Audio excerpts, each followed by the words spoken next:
Hi friends, எல்லாருக்கும் வணக்கம். இன்னைக்கு நம்மளோட கிச்சன்ல சிக்கன் பாப்கார்ன் எப்படி பண்றதுன்னு பார்க்கலாம். இந்த சிக்கன் பாப்கார்னை நீங்க உங்களோட குழந்தைங்களுக்கு செஞ்சு கொடுத்தீங்கன்னா அவங்க ரொம்பவே விரும்பி சாப்பிடுவாங்க. இந்த சிக்கன் பாப்கார்னுக்கு சிக்கன்ல இருக்கிற சதப்பகுதி மட்டும்தான் தேவை. அதனால நான் இன்னைக்கு சிக்கன்ல இருக்கிற அந்த மார்பு பகுதியை தனியா எடுத்து வச்சிருக்கேன்.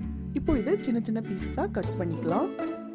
இதோட ஒரு டேபிள் ஸ்பூன் அளவுக்கு மிளகாத்தூள், 1 டீஸ்பூன் மஞ்சள் தூள், 1 டீஸ்பூன் மிளகுத்தூள், அதோட கொஞ்சமா உப்பு சேர்த்துட்டு இதை நல்லா மிக்ஸ் பண்ணி வச்சுக்கோங்க.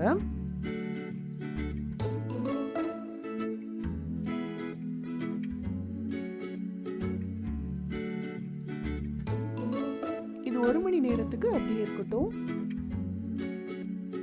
இப்போ இந்த மசாலா சேர்த்து ஊற வச்சிருக்கிற இந்த சிக்கன் பீசஸ்ல ஒவ்வொரு துண்டுகளா எடுத்து ஃபர்ஸ்ட் இந்த மைதா மாவில் லைட்டாக முக்கிட்டு, அதுக்கப்புறமா இந்த முட்டையில் ஒரு வாட்டி முக்கிட்டு, கடைசியாக இந்த ரஸ்க் பவுடரில் ஒரு வாட்டி புரட்டி எடுத்துட்டு நல்ல சூடான எண்ணெயில் போட்டு பொரிச்சு எடுத்தால் போதும்.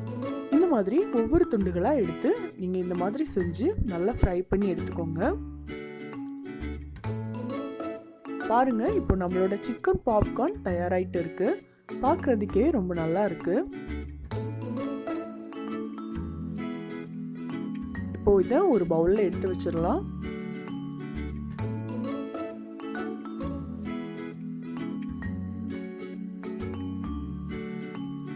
இது உள்பக்கத்துல எந்த அளவுக்கு சாஃப்டா இருக்குதுன்னு நான் உங்களுக்கு காமிக்கிறேன்.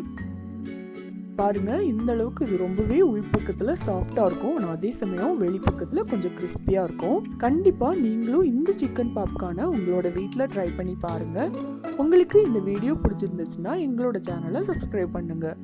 ருசியா சாப்பிடுங்க, ருசிச்சு சாப்பிடுங்க.